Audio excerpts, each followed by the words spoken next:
للراستيا لسربندي أو بابتانا من تقريبا ماوي حفتي كبيكوا للرجي مؤتمرات الصحفية وللرجي جواب ناردن بو برز دكتور حيدر عبادي كإما أمادين همو داتا وبياناتك بخينا بردسي بمرجع موشي هرمي كردستان لاني كم أو سمانجي كماوا للرجي سلف وبخاطة بردسي هرمي كردستان چونك هرمي كردستان لوزعكي زور نالبارا لوزعكي نالباري آبوريا أجي بوي بيوستا كلا استدا موشي صرف كريبو هرمي كردستان تاو كفريا أو كمين كموازنة تصديق كري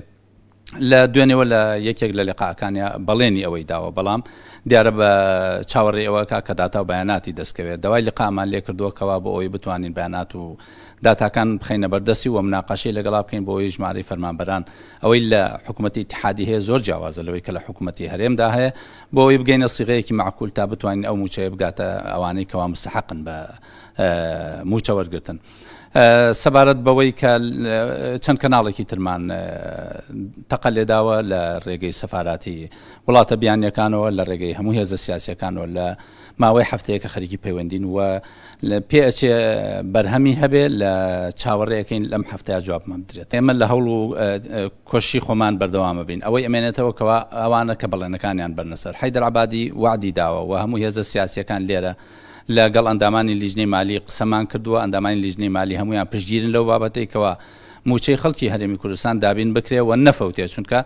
لأستدا جوريك لتعاطف دروز بو برانبر بخلقي هرمي كردستان بويا تنها ما وتوكا حيدر عبادي وعدكي بريتا سرچكا مسألة أويج التزاماتي هي مسألة أويج كالبرلمانا أو أول لشوارتشوي قانوني موازنات دان الرجال وبويا أويج بيوسي بوهاي كوا جورج لشرعية ورقري لو بابته وبويا لأستدا مرونية هي اللي هذا السياسة كانوا بويا توقعكم أو تجربة مسألة داتا كان زور من هم داتا كاني موازنة حكومتي هريم مملا لسال 2008 بدوا وبتابة لسال 2009 سال 2010 2011 2012 همو يملاية لقل خوم هنا وهمو قانون موازناتي هريم لبردسايا حكومتي هريم بيموان نير لماوي او چند سالا او ندخمي او يبو بيكوا موچو بوجلكاتي خويا بقى بويا نهاتني وفدي اوان شتيكي چاوران كراو بو چكا و 3 سالا موازنه مناقشه كاين بهيش يك تداخل يعني و بيمندبون لو مناقشانا لسجا كنا هاتون وكناين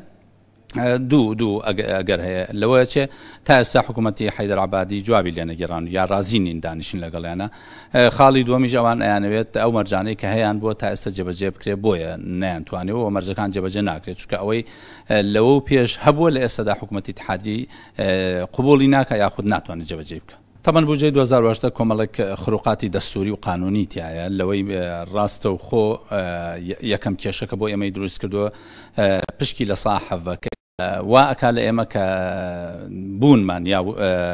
موافقت من لسر بوجه 2008 قرز به وبتندي دجي أو بابته وسينو ولا استوى لأمره بيوند كانوا دس بيكردوا بو سفاراتي دولة بيان كان أواني كاتي خوي إشرافي أو اتفاقيان كردوا وبيان راجيني كأوا حكومتي اتحادية باش جذبت ولا اتفاق كاني تا استهيج اشتكي دقيق نية وأوي كلاي من بياناتي 2011 يعني جماري فرمان براني تا 2011 أو رقم كريم الله مليون كتوار صو أو ندمو تخورم هي جواز لو رقماني كلاي منا كنزيكي حوصت هزارة لنو موازني حكومتي هريم علامة وكم والله كوبنو كدوا لقل برساني وزارتي داري لقل راويش كاركان يعني كوا هندي آليتي جنجامان مناقشة كدوا كبتوانين